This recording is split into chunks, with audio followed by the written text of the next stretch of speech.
Վերջին տարիներին շատ ծանր առողջական խնդիրներ էին սկսվել: Չմանրամասնեմ, կնշեմ միայն մարսողականը: Առհասարակ բժիշկների դիմելու հակված չեմ: Դեմ չեմ աստվածային բժիշկներին, բայց մեկա չեմ սիրում դիմել: Սկսեմ նրանից, որ տարիներ շարունակ Սուրբ Հոգիս ինձ ներքուստ խրատում էր հացն ու ջուրը ընդունելուց առաջ գոհանալ: Իսկ ես մեկ անում էի,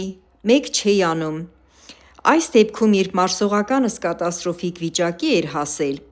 մի օր խորը սրտանց թախանձագին աղոթքով կանգնեցի Տիրոջ առաջ և խնդրեցի բացել ինձ պատճառը,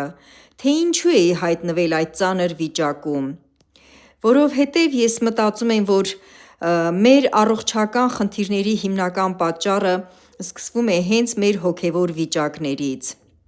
Պատասխանս եղավ այսպիսին՝ չգոհանալով, չոռհնելով ընդունած կերակրից ու ըմպելիքներից: Այնուհետև Սուրբ Հոգիս ամենայն մանրամասնությամբ ներքուստ տվեց մեկնաբանություն և նաև թե ինչպես դուրս գամ այդ վիճակից: Սկսեցի հենց հաջորդ առավոտյան սենյակային ջերմաստիճանի մաքուր ջրով մաքրել ներսս, մեկ բաժակից հասցնելով մինչև 2 լիտրի, 3 ամսվա ընթացքում և աղոթքով օրհնելով ամեն առավոտ կրկնել եմ այնքան ժամանակ: Իհարկե այդ 2 լիտրը ես միանգամից չէի խմում,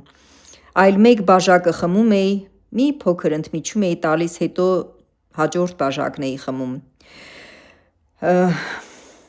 Աղոթքով օրհնելով ամեն առավոտ կրկնել եմ այնքան ժամանակ, մինչև ամբողջությամբ հրաշալի կարգավորվեց մարսողական համակարգս և նաև ուրիշ խնդիրներից ազատագրվեցի: Փառք, փառք, փառք Հիսուս Քրիստոսին: Ամեն: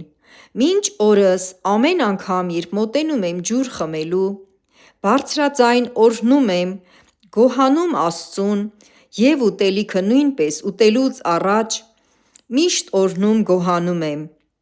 Արդեն իմ ներսից գալիս է օրհնանքի գոհունակ խոսքերը: Շնորհակալ եմ, Տեր: